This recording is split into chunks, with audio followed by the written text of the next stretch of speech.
All right, today's chapter is books of original entry. आप इसको day books भी कहते हैं, बुक्स ऑफ प्राइम एंट्री भी कहते हैं और जर्नल्स भी कहते हैं। ये चारों नाम एक ही चीज़ के हैं, ठीक है। सो बिफोर स्टार्टिंग ऑफ, सबसे पहले हमने ये करना है कि what are source documents. Business document that provides information about a transaction that took place. It is the original record containing the details of the transaction. यानी जो सबसे पहले जहाँ पे चीज़ रिकॉर्ड की जाती है वो सोर्स डॉक्यूमेंट कहलाता है, ठीक है। अब list of source documents if the goods sent have no issues. यानी कि अब आपने इसको एज अ स्टोरी सुनना है, कौन से सोर्स डॉक्यूमेंट्स हैं, वो कब कैसे कैसे यूज होते हैं, ठीक है। This is how the transaction between the businesses take place. अब फॉर एग्जाम्पल जी, मुझे कोई चीज़ चाहिए, लेट से लैपटॉप्स चाहिए, ठीक है। मैंने ऐड दिया न्यूज़पेपर में, लेट से जितने भी पोटेंशियल सप्लायर्स होंगे ना लैपटॉप्स के, वो मुझे सारे अपनी कोटेशन सेंड करेंगे। अब what is quotation? A document send by the suppliers to the potential buyer detailing what is to be supplied at what price. यानी वो मुझे अपनी अपनी कोटेशंस देंगे, वो मुझे बताएंगे हमारे पास ये मॉडल है, ये प्राइसेस हैं, एटसेट्रा।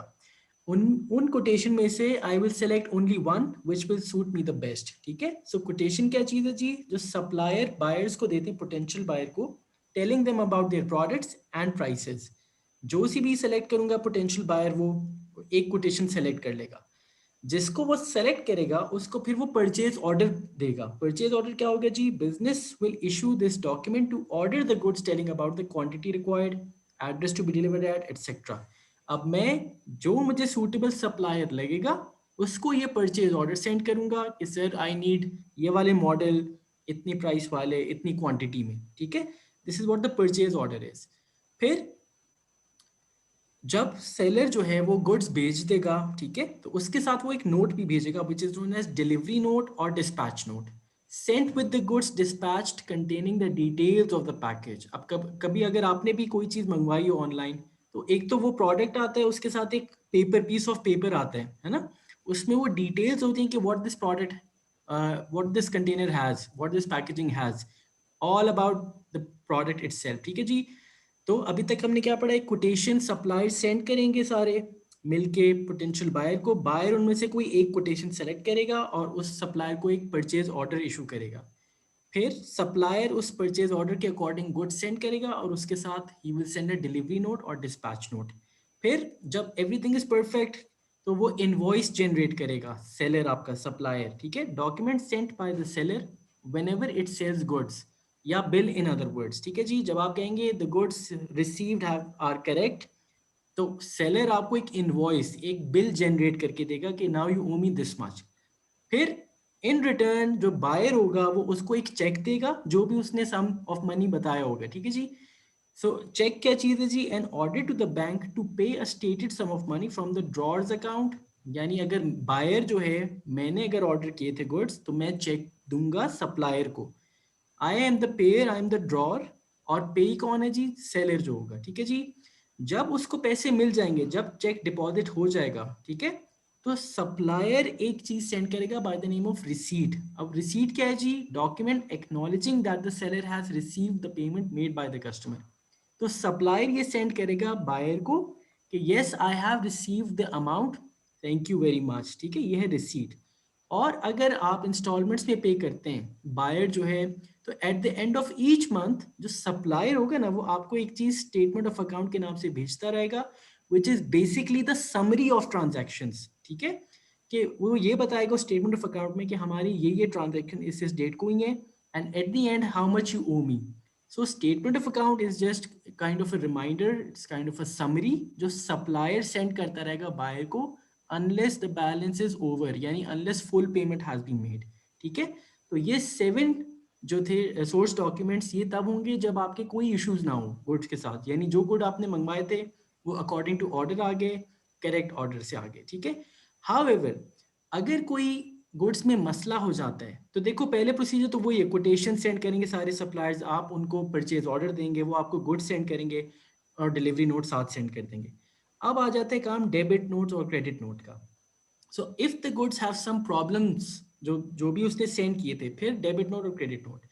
डेबिट नोट क्या चीज़ है जी? जब मैंने गुड्स रिसीव किए, ठीक है, तो अब लेट्स से वो ब्रोकन गुड्स हैं, डैमेज गुड्स हैं, ये नॉट अकॉर्डिंग टू ऑर्डर हैं, तो मैं, जो बायर होगा वो सप्लायर को सेंड करेगा एक डेबिट नोट, ठीक है।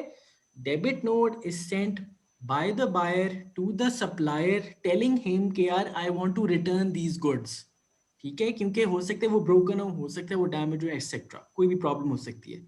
सो बेसिकली डेबिट नोट कौन किसको सेंड कर रहा है? It is a request by the buyer to the seller के यार I want to return my purchases, ठीक है। अभी गुड्स रिटर्न नहीं हुए होते, इट्स जस्ट अ रिक्वेस्ट। जब सप्लायर वेरीफाई कर लेगा कि yes the goods sent were damaged या not according to the order, तो फिर वो उसको एक्सेप्ट करेगा और इन रिटर्न बायर को वो क्रेडिट नोट सेंड करेगा। अब बायर को क्रेडिट नोट सेंड करके ये कह रहे हैं कि all right you can return me my sales, ठीक है जी, ये प्रॉब्लम था इन गुड्स के साथ, आप मुझे गुड्स वापस सेंड कर दीजिए। सो सबसे पहले अगर गुड्स खराब हो जाते हैं तो बायर सेंड करेगा debit note to the supplier telling him कि यार गुड्स के साथ मसला था, ठीक है। तो बेसिकली वो रिक्वेस्ट होती है एक, उस टाइम पे रिटर्न हुए नहीं होते। इन रिटर्न जब वो वेरीफाई कर लेगा सप्लायर की यस गुड्स के साथ मसला था, तब वो जाके क्रेडिट नोट सेंड करेगा। क्रेडिट नोट बेसिकली एक एक्सेप्टेंस होती है कि yes now you can return me my sales, क्योंकि गुड्स के साथ मसला था, ठीक है। So return of the goods या return inwards return outwards happen when the transaction is on credit basis. Cash basis पे रिटर्न्स नहीं होते और बिजनेसेस जो है यूजुअली क्रेडिट बेसिस पे ही डील कर रहे होते हैं, ठीक है जी। उसके बाद जब आपके debit note credit note send हो जाते हैं, वो आपको फिर दोबारा से गुड्स भेज देता है सही वाले, फिर वही चक्कर है, इनवॉइस जनरेट करके देगा सप्लायर, एक बिल, आप उसको चेक देंगे, वो आपको रिसीट देगा, और at the end statement of account at the end of each month, ठीक है जी। उबैद यहाँ तक समझ आइए? Yes sir. You need to know the order, sometimes MCQs में वो आपसे ऑर्डर पूछ लेता है, ठीक है जी। अच्छा जी, अब देखो होती अकाउंटिंग होती कैसी है, ये है सीक्वेंस ऑफ ट्रांजैक्शंस। अभी हमने सोर्स डॉक्यूमेंट्स देखे, ठीक है। सोर्स डॉक्यूमेंट्स को यूज करके आप सबसे पहले एंट्रीज डे बुक्स में रिकॉर्ड करते हैं, जो आज का हमारा प्राइमरी चैप्टर है। डे बुक्स में से लेके आप लेजर अकाउंट्स में ट्रांसफर करते हैं। लेजर अकाउंट्स वही है जो टी अकाउंट्स होते हैं, ठीक है जी, आपने उसमें ट्रांसफर करना है। हमें लेजर अकाउंट्स पता है, हमें ट्रायल बैलेंस भी आता है, ठीक है जी। लेजर अकाउंट से आप रिमेंबर बैलेंस कैरी डाउन और ब्रॉट डाउन करके ट्रायल बैलेंस बनाते हैं, और ट्रायल बैलेंस को यूज करके आप अपनी फाइनेंशियल स्टेटमेंट्स बना रहे होते हैं, income statement and balance sheet, ठीक है जी। So the order of transaction is सबसे पहले सोर्स डॉक्यूमेंट में रिकॉर्ड की जाती है चीज, वहां से देख के अकाउंटिंग जब स्टार्ट होती है डे बुक्स में रिकॉर्ड करने, जो डे बुक्स आज हमने करनी है, फिर आप टी अकाउंट्स में रिकॉर्ड करते हैं, फिर वहीं से आप ट्रायल बैलेंस बनाते हैं, और ट्रायल बैलेंस से आप फाइनेंशियल स्टेटमेंट्स बनाते हैं। So basically this is the sequence of transactions. अब हमने 6 डे बुक्स आज करनी है, ठीक है। हमारे पास 6 डे बुक्स ही होती हैं। Sales day book, purchase day book, return outwards day book या purchase return day book, return inwards day book या sales return day book, cash book and general journal. जो पहली चार हैं, sales day book, purchase day book, return outwards, return inwards, ये है inventory on credit वाली। For example जी, sales day book का पर्पस क्या है? To record credit sales of inventory. If you sell goods on credit, तब आप sales day book में रिकॉर्ड करते हैं, ये इसका पर्पज है। कौन सा सोर्स डॉक्यूमेंट देख के आप ओरिजिनल एंट्री में रिकॉर्ड करते हैं? क्योंकि रिमेंबर ये जो सीक्वेंस है, ये जो डे बुक्स में आप रिकॉर्ड करेंगे वो कहाँ से देख के करेंगे? सोर्स डॉक्यूमेंट से देख के। तो अभी हम ये डिस्कस करेंगे कि sales day book sales invoice को देख के बनाई जाती है। अब सेल्स इनवॉइस कौन है? जो सप्लायर सेंड करता है इनवॉइस बिल, वो अपने बिल को देखेगा, सेल्स इनवॉइस को देखेगा और सेल्स डे बुक में रिकॉर्ड कर देगा।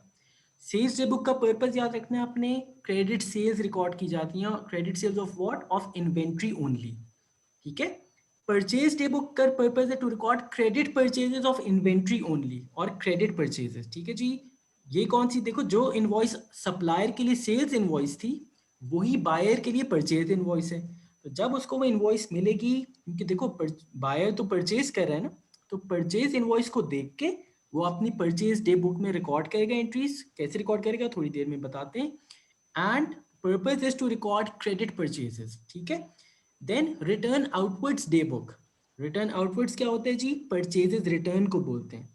इसका पर्पस क्या होगा? Obviously to record the purchases return और रिटर्न आउटवर्ड्स, ठीक है। इसके लिए कौन से सोर्स डॉक्यूमेंट्स यूज करते हैं? दो चीजें इसमें, क्योंकि रिटर्न आउटवर्ड्स बायर रिकॉर्ड करता है ना, अभी परचेजेस रिटर्न बायर करता है, तो दो चीजें हैं। रिमेंबर, बायर सेंड कर रहा होता था डेबिट नोट जब उसको रिक्वेस्ट करनी होती थी कि please I have to return the goods, तो या तो डेबिट नोट सेंड वो यूज कर सकता है, रिकॉर्ड करने के लिए, या फिर he is also receiving, buyer के परस्पेक्टिव से सोचना आपने, he is also receiving credit note from the supplier, है ना, क्रेडिट नोट याद है जो सप्लायर सेंड कर रहा होता था, but because this is purchase return buyer करता है तो हमने बायर के परस्पेक्टिव से देखना है।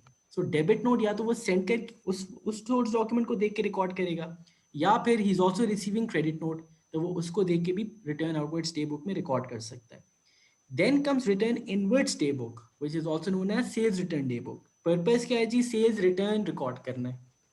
अब ये सप्लायर की परस्पेक्टिव से देखना है, क्योंकि वो सेल्स करता है और सेल्स रिटर्न भी उसी को होती हैं। तो इसमें भी दो बातें हैं, सप्लायर जो है वो सेंड करता है credit note, remember, in response वो एक्सेप्ट करता है, यस फॉल्टी गुड्स है मुझे सेल्स रिटर्न कर दो, या फिर is receiving debit note from the buyer. तो इस केस में क्रेडिट नोट सेंड को यूज कर सकता है या वो डेबिट नोट रिसीव्ड को यूज कर सकता है to record his sales return. ठीक है उबैद, इन चारों में मसला तो नहीं है? If you have any question please do ask. So far so good.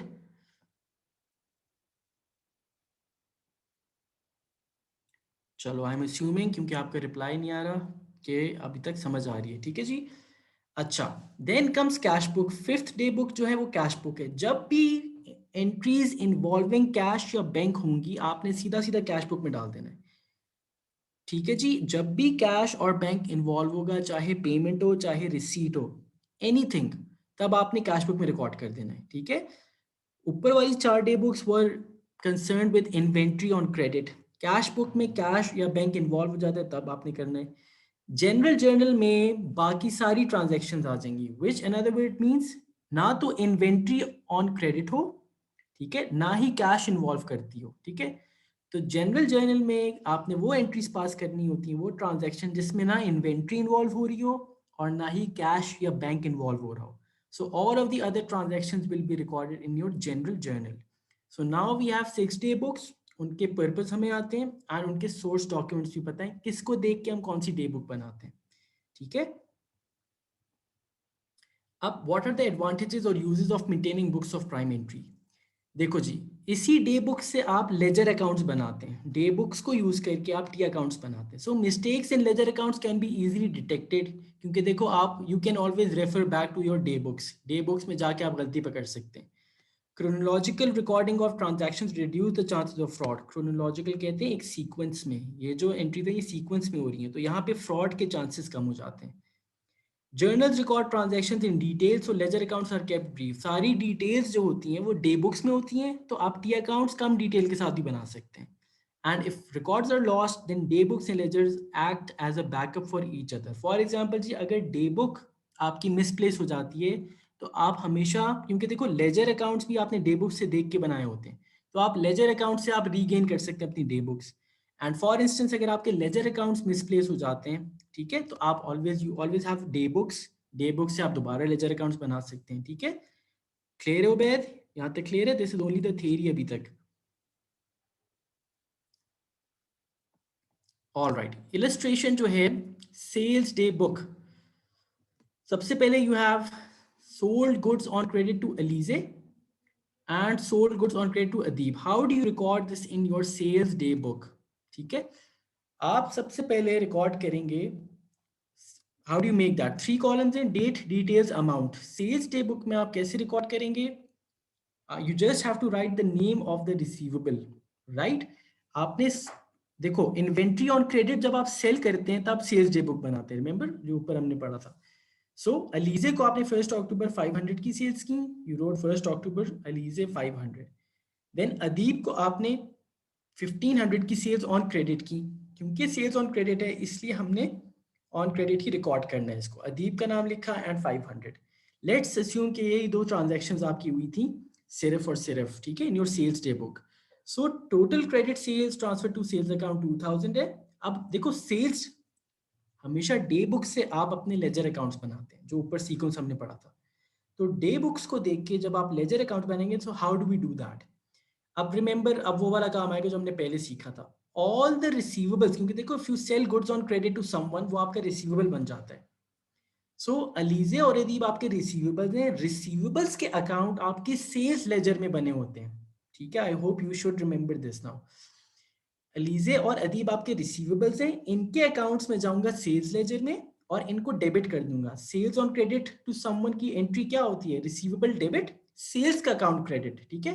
तो सेल्स लेजर में मैं अदीब और अलीजे को डेबिट करूंगा और जो सेल्स का अपना अकाउंट है वो जनरल लेजर में बन रहा होगा। तो सेल्स को मैं क्रेडिट कर दूंगा, अलीजे और अदीब डबल एंट्री पास कर रहा हूँ। वी ऑलरेडी नो कि आप टी अकाउंट्स में कैसे एंट्री पास करते हैं, ठीक है जी। तो रिसीवर्स के अकाउंट सेल्स लेजर में होंगे, अलीजे एंड अदीब, और जनरल लेजर में सेल्स का अकाउंट बन रहा होगा, क्रेडिट हो रहा होगा क्योंकि ये इनकम है आपकी। That's how you do it. Then sales return day book. Let's say जी Adeeb return goods costing 150 and Alizeh also return goods costing 200। अब इसकी डबल एंट्री आपको पता होनी चाहिए। रिटर्न इनवर्ड्स डेबिट होता है, that's a fall in income, और मेरे रिसीवर्स क्योंकि कम हो रहे होते हैं तो अदीब और अलीजे के अकाउंट्स क्रेडिट हो रहे होंगे, राइट। अब how do you make this day book? Exactly in the same way as sales day book. Return inwards day book में आपने लिखा अदीब एंड अलीजे, अमाउंट्स लिखी, टोटल आपने लिख दिया 350 की सेल्स रिटर्न हुई है, ठीक है। अब देखो अदीब और इलीजे के अकाउंट्स ऑलरेडी अवेलेबल हैं आपके सेल्स लेजर में। ये जो ब्लू वाली ट्रांजैक्शन है ऑलरेडी हमने ऊपर कर चुके हैं, क्योंकि आपने इनको क्रेडिट करना है। अब तो सेल्स लेजर में रिसीवर्स के अकाउंट बने हुए, आपने अलीजे को भी क्रेडिट किया और अदीब को भी क्रेडिट किया, और ये जो रिटर्न इनवर्ट्स का अकाउंट है इसको आपने डेबिट करना है वन बाय वन। तो रिटर्न इनवर्ट्स का अकाउंट बनेगा जनरल लेजर में, ठीक है। तो जनरल लेजर में आप जाएंगे, उसमें आप लिखेंगे रिटर्न इनवर्ट्स अदीब मतलब return inwards debit Adeeb credit, return inwards debit Alizeh credit, ठीक है। So that's how you transfer from your day books to your ledger accounts. So I hope this is clear now. All right, let's talk about purchase day book. Purchase day book का purpose क्या होता है? To record credit purchases, ठीक है। और purchase invoice देख के तब आप डे बुक्स में रिकॉर्ड करते हैं। Purchase goods on credit from Ikram, again same way as before, आपने इसी तरह से बनानी है डे बुक। इकराम और इंसिया से परचेजेस की, you road Ikram इंसिया 400 600 and this is 1000, sorry total जो परचेजेस की आपने 1000 की हैं, ठीक है। अब how do you transfer the accounts from this day book, ठीक है। अब इकराम और इंसिया आपके पेएबल्स हैं, सो यू शुड नो कि पेएबल्स के अकाउंट किस लेजर में बनते हैं। पेएबल्स के अकाउंट आपके परचेज लेजर में बनते हैं। इसकी डबल एंट्री क्या होती है? परचेज डेबिट इकराम क्रेडिट, परचेज डेबिट इंसिया क्रेडिट, ठीक है। ये लाइबिलिटी है आप लोगों के लिए। तो इकराम और इंसिया के अकाउंट्स आप परचेज लेजर में क्रेडिट करेंगे, और जो परचेजेस का अपना अकाउंट होगा वो आप जनरल लेजर में डेबिट करेंगे, ठीक है।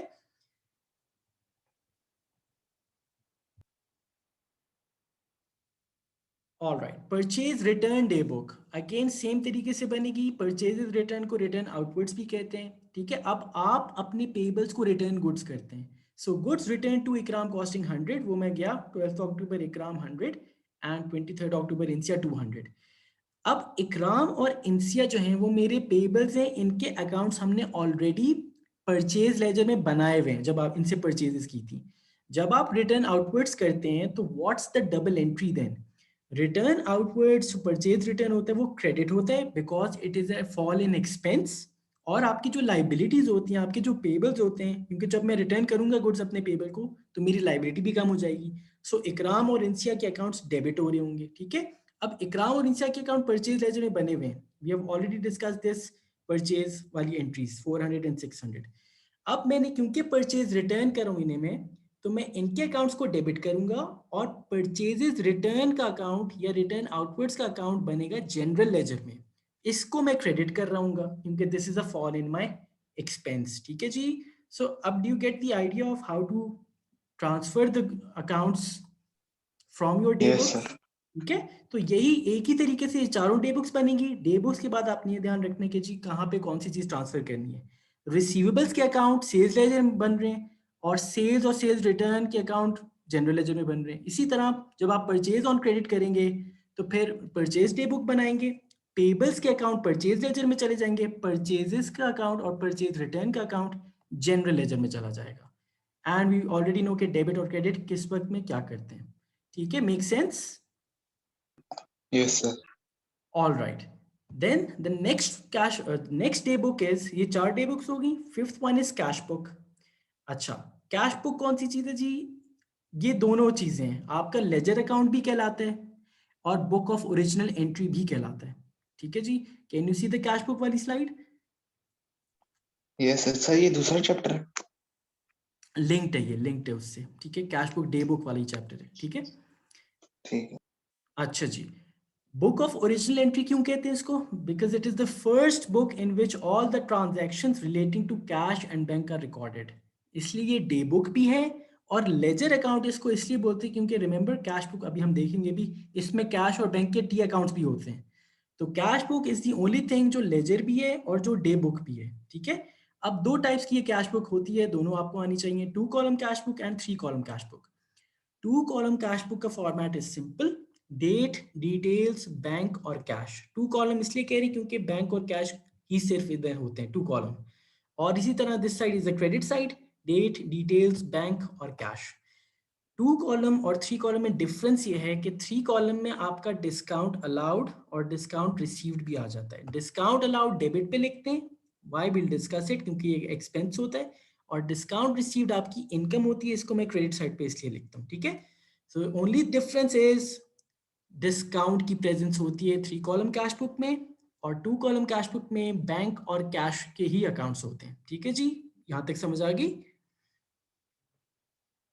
Formats, yes sir. ठीक है। अच्छा जी, अब डिस्काउंट्स कौन कौन से टाइप के होते हैं? पहला डिस्काउंट है जी ट्रेड डिस्काउंट। ट्रेड डिस्काउंट क्या होता है? लिस्ट प्राइस, यानी if you see a tag on a product, ठीक है, वो उसकी लिस्ट प्राइस होती है, बट जो आप उसको पे करते हैं एक्चुअली शॉपकीपर को या अपने सप्लायर को, उसमें जो डिफरेंस आ जाता है, फॉर एग्जांपल जी टैग प्राइस 100 है और आपने 80 पे किया है, ठीक है, परचेज प्राइस 80 या परचेज आपने 80 पे किया है, तो 20 का ट्रेड डिस्काउंट मिल जाता है। अब trade discount supplier obviously allow करेगा, रिसीव बायर कर रहा होगा। रीजंस क्या होते हैं ट्रेड डिस्काउंट के? When goods are sold to a fellow trader, यानी दोस्ती यारी के चक्कर में वो आपको डिस्काउंट दे दे। When goods are sold in bulk, जब आप परचेज करते हैं बल्क में तो हो सकता है उस पर डिस्काउंट दे दे, या फिर you have good terms with the supplier. ये रीजंस हो सकते हैं ट्रेड डिस्काउंट के। अब ट्रीटमेंट क्या है इसकी उबैद? हमने जो परसों टेस्ट करे थे उसमें भी डिस्कस किया था कि ट्रेड डिस्काउंट होता है, it is not recorded in the books. सिर्फ ये सेल्स डे बुक में सिर्फ शो किया जाता है, ये किसी अकाउंट में आप रिकॉर्ड नहीं करते। ठीक है, so not to be recorded anywhere in the accounting books, as the trade discount is subtracted there and then, यानी उसी वक्त at the time of purchase ये माइनस हो जाता है। हाँ, हम माइनस जरूर करते हैं but we do not show this anywhere in our accounts. ठीक है, तो हमेशा याद रखिएगा ये डिस्काउंट अलाउड और डिस्काउंट रिसीव्ड ये आपके ट्रेड डिस्काउंट नहीं होते, ये आपके दूसरे डिस्काउंट्स होते हैं, कैश डिस्काउंट्स। ट्रेड डिस्काउंट आप माइनस जरूर करते हैं but you do not record it anywhere. ठीक है जी, क्लियर है ये ट्रेड डिस्काउंट की बात? Yes sir. ऑल राइट, अब देखो for example, example as a seller sold goods with a list price of 300 to Waleed at 10% off. आपने गुड्स बेचे वलीद को 300 के 10% ऑफ पे, 10% कितना डिस्काउंट आते हैं? 30। अब देखो मैंने जब एंट्री पास की है, वलीद को डेबिट किया है, ही इज माई रिसीवेबल, और सेल्स को मैंने क्रेडिट किया है, ये मेरी इनकम है। तो देखो मैंने 300 में से 30 माइनस जरूर किया है but I will not show this 30 anywhere. ठीक है, दैट्स व्हाट इट मींस कि मैंने देयर एंड देन माइनस कर दिया है, हाउएवर मैंने ये $30 को कहीं शो नहीं करना किसी भी अकाउंट में। So as seen from the example, although we did subtract the discount amount which is $30, we did not record this trade discount anywhere. ठीक है जी, मेक सेंस?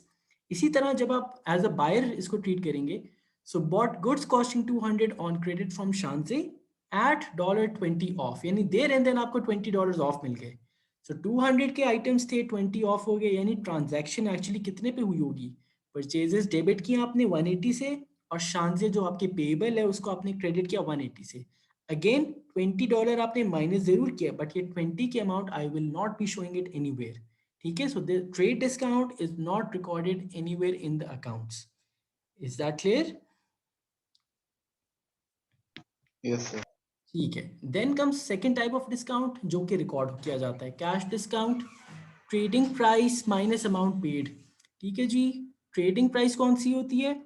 जिस पे आपने एग्री किया होता है ट्रेड करना। ठीक है जी, माइनस अमाउंट पेड। अब देखो कैश डिस्काउंट आपको कब मिलता है, कब अलाउ करते हैं आप? रीजंस क्या होते हैं? Encourage early payment with in a certain time period, यानी ये सिर्फ इसका रीजन क्या होता है कि आप अर्ली पेमेंट रिसीव करते हैं या रिसीव करने के लिए आप डिस्काउंट दें। फॉर एग्जांपल जी, उबैद मैंने आपको गुड सेल किए ऑन क्रेडिट, ठीक है जी।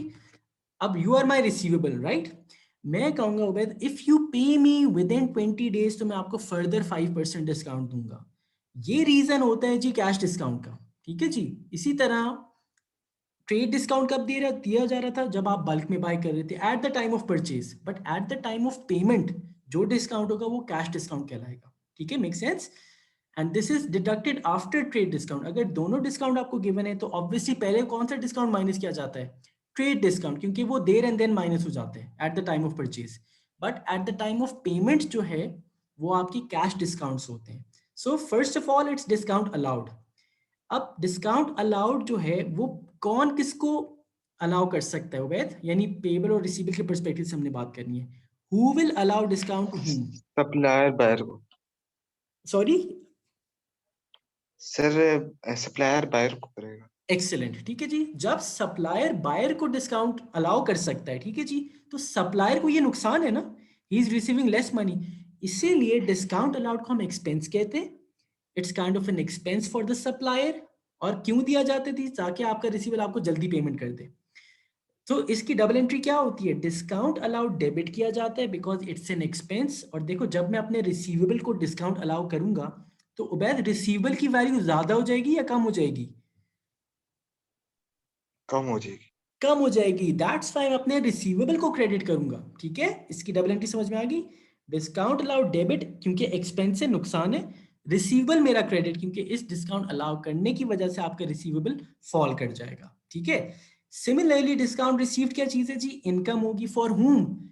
रिसीव कौन करेगा, जो बायर होगा, जो रिसीवेबल होगा, ठीक है, उसके लिए ये चीज इनकम होगी ना, क्योंकि उसको आप कम पैसे देने हैं।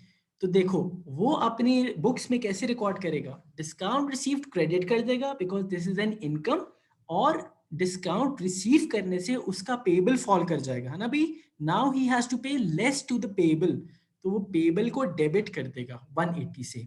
ये बात समझ में आई है जी उबैद? Yes sir. ठीक है, अब इलस्ट्रेशन एग्जांपल है। Somil sell goods to Ahmed on 23rd June at a list price of 4800 subject to a trade discount of 20%। यानी उसको देर एंड देन 20% माइनस कर देना है, ठीक है जी।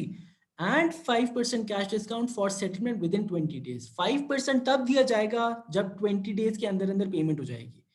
हाउ मच विल अहमद पे if he settles the amount with in 20 days? अब सबसे पहले ट्रेड डिस्काउंट माइनस करना आपने, क्योंकि वो there and then at the time of purchase हो जाता है। सो अब सोमिल के पर्सपेक्टिव से पहले क्वेश्चन सॉल्व करते हैं। सोमिल सेल्स गुड्स, यानी सोमिल सप्लायर है, सोमिल पेबल है, ठीक है जी। वो जब सेल्स को रिकॉर्ड करेगा ना तो वो अहमद को डेबिट करेगा और सेल्स को क्रेडिट करेगा। अब किस अमाउंट से करेगा, 4800 का 20% वो माइनस करके रिकॉर्ड करेगा। सी वो 20% वाला डिस्काउंट जो ट्रेड डिस्काउंट उसने कहीं रिकॉर्ड नहीं किया, बट उसको माइनस जरूर किया है, as you can see in this, ठीक है। Ahmed debit, sales credit 3840, right. अच्छा then at the time of receiving the amount वो क्या करेगा? अब देखो दो चीजें हो रही हैं, कुछ पैसे वो रिसीव करेगा, कुछ डिस्काउंट अलाउ करेगा, और अहमद टोटल 3840 से ही क्रेडिट हो रहा होगा। सो फॉर इंस्टेंस 3840 पे 5% उसने कहा था ना फर्दर डिस्काउंट मिलेगा अगर कैश वो जल्दी पेमेंट कर देता है विद इन 20 डेज। तो 3840 का जब मैंने 5% लिया वो 192 आ गया। यानी सोमिल जो है, पेएबल जो है, वो अलाउ कर रहा है डिस्काउंट 192 का। इसकी डबल एंट्री क्या होगी, discount allowed debit 192, Ahmed credit 192। और बाकी जो अमाउंट रह जाती है 3840 माइनस 192 वो उसको एज बैंक पेमेंट मिल जाएगी। तो वो बैंक को डेबिट करेगा 3648 से और अहमद को क्रेडिट करेगा 3648 से।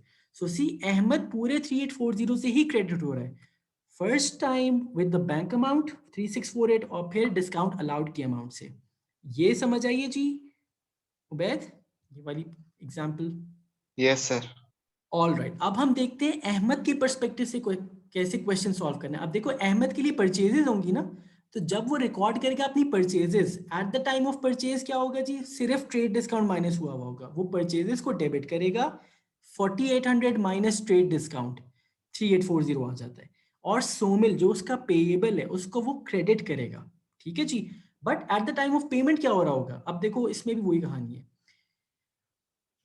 ऑल राइट, वो क्या करेगा, अहमद जब रिकॉर्ड करेगा पेमेंट, आई एम सॉरी ये अहमद नहीं, ये बैंक होना चाहिए, दिस इज बैंक, ठीक है। अब देखो वो कर क्या रहा है, बैंक के थ्रू पेमेंट करेगा, बट उसको फर्दर 5% डिस्काउंट मिल गया है। तो जब वो पेमेंट करेगा अपनी लाइबिलिटी को, तो सोमिल को वो डेबिट करेगा 3648 से, और बैंक को वो क्रेडिट करेगा 3648 से, ठीक है, यही होगा ना जब वो पेमेंट करेगा।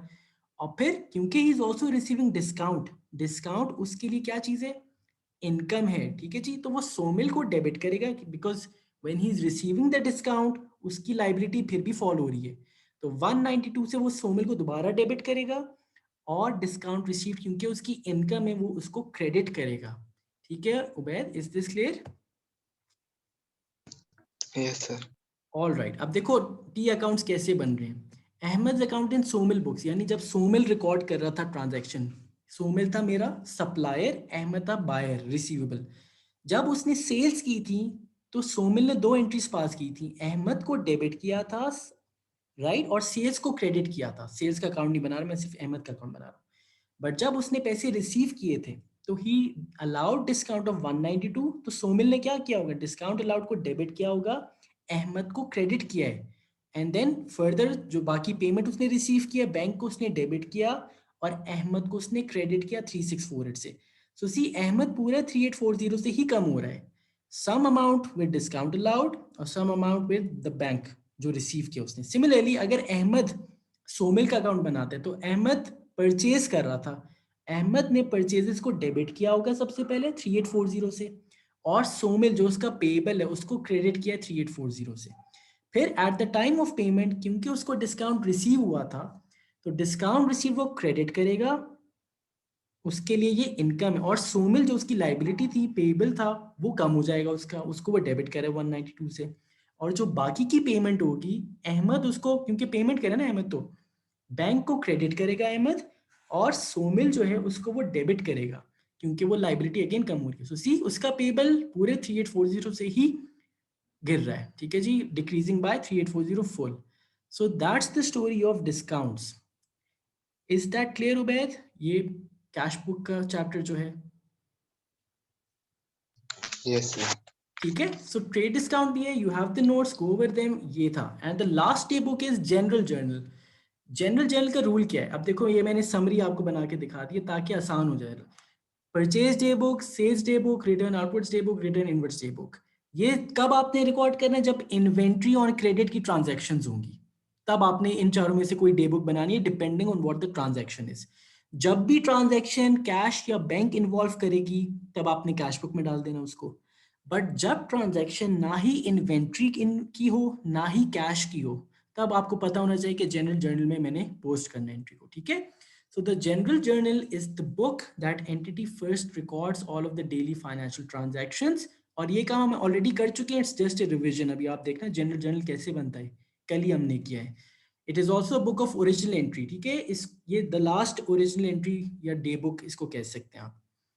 सो although general journal can be use for every transaction, specifically कौन सी ट्रांजैक्शन के लिए यूज होता है, ये वाली ट्रांजैक्शन जो ना इन्वेंट्री इन्वॉल्व करें ना ही कैश इन्वॉल्व करें। उसमें कुछ एग्जांपल्स क्या है जी, purchase and sale of a non current asset on credit. Now see इसमें ना ही इन्वेंट्री है ना ही कैश या बैंक है, ठीक है। तो इसका मतलब है ये वाली एंट्री में जनरल जर्नल के लिए ही यूज कर सकता हूँ।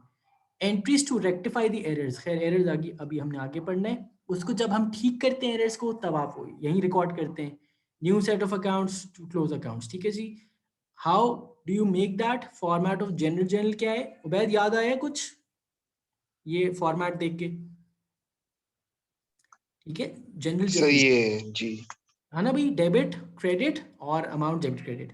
तो जनरल जर्नल जो हमारी for example started business with cash 50,000, इसमें रिमेंबर कैश डेबिट हो रहा था, कैपिटल हमारा क्रेडिट हो रहा था, कैश डेबिट हो रहा है कैपिटल क्रेडिट हो रहा है। So it's just there to record the transactions, ठीक है। वैसे ये वाली एंट्री किस डे बुक में जानी चाहिए, क्योंकि कैश इन्वॉल्व हो गया है तो कैश बुक में जानी चाहिए। But over here we are just showing कि जनरल जर्नल में एंट्रीज कैसे पास करते हैं। General journal can be use for every transaction, but specifically in उन ट्रांजेक्शन्स के लिए होगा जहाँ जहाँ पे ना ही कैश हो और ना ही इन्वेंट्री हो। Then 40,000 deposited into bank, bank debit हो रहा था, कैश क्रेडिट हो रहा था, बैंक डेबिट हो रहा है, कैश क्रेडिट हो रहा है, ठीक है जी। फिर आपने फर्नीचर मशीन बाय की थी, ये वही एग्जांपल है जो हमने पहले की थी। फर्नीचर मशीनरी डेबिट हो रही थी, बैंक क्रेडिट हो रहा था, वन बाय वन करके। You borrow 20,000 from the bank, bank debit, bank loan credit. Machinery buy की थी from better machines on credit, machinery debit हो रही है और आपकी जो पेबल है बेटर मशीन्स वो क्रेडिट हो रहा है, ठीक है, and so on and so fourth. So basically ये है आपका जनरल जर्नल। आपको बस ये पर्पस याद होने चाहिए। क्रेडिट परचेजेस करेंगे तो purchase day book, credit sales करेंगे ऑफ इन्वेंट्री ओनली तो सेल्स डे बुक, जब आप परचेजेस रिटर्न करेंगे तो रिटर्न आउटपुट्स डे बुक और परचेज रिटर्न डे बुक, जब आप सेल्स रिटर्न करेंगे तो सेल्स रिटर्न डे बुक या return inward day book.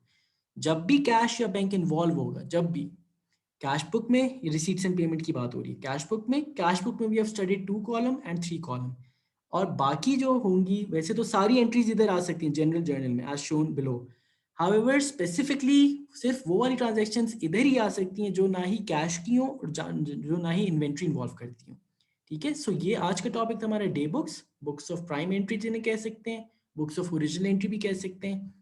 So these 6 were the day books. You need to remember the sequence. Source documents का क्या मतलब है, day books कौन सी होती हैं, purpose क्या होता है और किस source document को देख के बनाई जाती है, and how do you formulate these.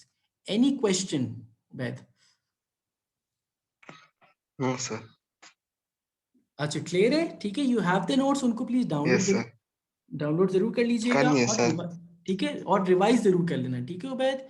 So that ये जो हम ठीक कर है रहे हैं ना सर। इंशाल्लाह लास्ट मंथ में कोशिश करते हैं we get a very good grade इंशाल्लाह, ठीक है। सो स्पेंड सम टाइम इंशाल्लाह, फिर हम कल मिलते हैं ब्रेक के बाद, ठीक है सर। ठीक है जी। चलो ऑल द बेस्ट, अल्लाह इंशाल्लाह मिलते हैं। ओके, खुदा हाफिज, अल्लाह खुदा हाफिज़। हाफिज।